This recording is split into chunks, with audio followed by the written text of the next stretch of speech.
اور جو خیبر پختونخوا میں آئی ہے وہ بڑے محدود مقصد کے لیے آئی ہے، اور اس کا مقصد صرف الیکشن کروانا ہے، اور اگر الیکشن کروانے کے علاوہ کسی اور مقصد پہ جاتے ہیں تو پھر وہ اپنے آئین سے روگردانی کر رہے ہوتے ہیں۔ میں یہاں پر سپریم کورٹ کے خلاف جو ایک مہم چلائی گئی نون لیگ کی طرف سے، اس کی مذمت کرنا چاہتا ہوں۔ میں اپنے جو سپریم کورٹ کے جج صاحبان ہیں، جسٹس اعجاز الاحسن صاحب، مظاہر نقوی صاحب، ان کا خصوصاً تہہ دل سے شکریہ ادا کرنا چاہتا ہوں کہ جنہوں نے میگنینمٹی دکھائی اور انہوں نے بینچ سے از خود علیحدہ ہونے کا فیصلہ کیا۔ اسی طرح سے جسٹس اطہر منہلا صاحب نے جو ہے یہ فیصلہ کیا، اور جسٹس آفریدی صاحب نے یہ فیصلہ کیا، اور اس کے بعد 9 میں سے جو 5 ججز رہ گئے جن کے اوپر اب سب کا اتفاق ہے وہ یہ کیس سن رہے ہیں، اور مجھے پوری امید ہے کہ انشاءاللہ سپریم کورٹ عوام کے حق کے انتخاب کا تحفظ کرے گی، اور انشاءاللہ پاکستان میں جو دونوں صوبے ہیں وہ انتخاب کی طرف بڑھے۔ جوئی صاحب، آپ کے وکیل نے یہ کہا کہ بے شک مخالف فریق ڈیٹ دے دے کہ 90 روز میں کس نے الیکشن کرانے ہے، کوئی دے دے، کیا مریم نواز اور نواز شریف دے دے تب بھی قبول ہے؟ جو آئین کے تحت انہوں نے دینے مریم نواز اور نواز کو الیکشن کی ڈیٹ دینے کے لیے تو مجھے لگتا ہے کہ زبردستی کیمروں کے سامنے 5-7 بندے کھڑے کر کے کریں گے، وہ بھی نہیں کریں گے۔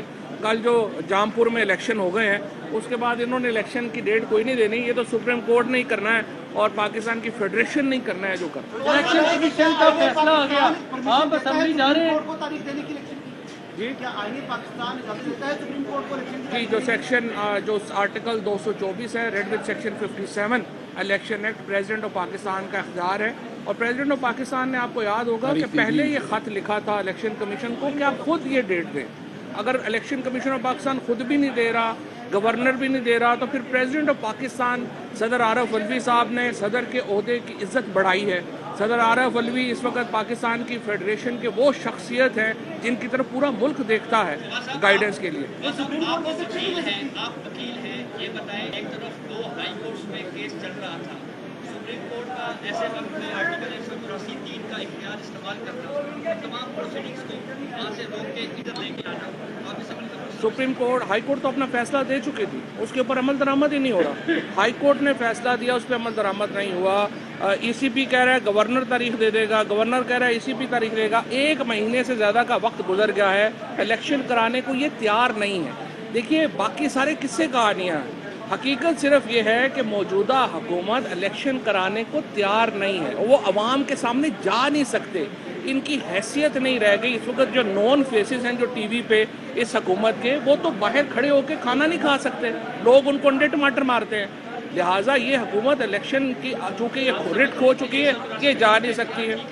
ظاہر ہے اس سے زیادہ ہم کون سا کیس ہوگا آرٹیکل 1 فواد چودھری صاحب، پنجاب کے لوگ جو ہیں وہ ڈی نوٹیفائی ہو گیا، ان کا جو ملتوی تھی، اور الیکشن کمیشن کی طرف سے بحالی ہو گئی، کب اسمبلی جا رہے ہیں؟ پہلا سوال، اور دوسرا کل عمران خان پیش ہو رہے ہیں، دونوں عدالتوں میں کیا انتظامات ہیں؟ عمران خان پیش ہو رہے ہیں، سیکیورٹی ارینجمنٹس جو ہیں وہ دیکھے جا رہے ہیں۔ عمران خان کے اوپر قاتلانہ حملہ ہو چکا ہے، دوبارہ موجودہ حکومت نے کہا ہے قاتلانہ حملے کا امکان ہے، تو مجھے تو سمجھ نہیں آتی کہ عدالتوں کے اندر ان کو کیوں اس طرح سے جو ہے وہ ایک عدالت سے دوسری عدالت لے جایا جا رہا ہے۔ اس سے عمران خان کی زندگی کو خطرہ ہے، لیکن بہرحال وہ پیش ہوں گے عدالت میں، ہائی کورٹ میں بھی ہوئے تھے، یہاں پہ بھی، اور اسمبلی والا، اور دوسرا اسمبلی میں راجہ پرویز اشرف بھی۔ دیکھیے اس حکومت میں سارے لوگ جو ہیں وہ عدالتوں کے احکامات کو نہیں مان رہے، اور یہ چیز جو ہے یہ سپریم کورٹ نے اس کا فیصلہ کرنا ہے۔ اسلام آباد کورٹ نے کہا لوکل گورنمنٹ الیکشن کرائیں، حکومت نے نہیں کرائے، کنٹیمپٹ میں چلے گئے۔ لاہور ہائی کورٹ نے کہا الیکشن کی ڈیٹ دیں، انہوں نے نہیں دی، پھر کنٹیمپٹ میں چلے گئے، اور اب یہاں پہ آ کے ہائی کورٹ نے ممبرز کو بحال کیا، اور راجہ پرویز اشرف کہہ رہے ہیں کہ وہ میں ممبرز کو نہیں مانتا۔ تو آخر اگر عدالتی نظام کو آپ نے تسلیم ہی نہیں کرنا تو پھر ملک کیسے چلے گا؟ پھر تو آئین کے تحت ملک نہیں چل سکتا۔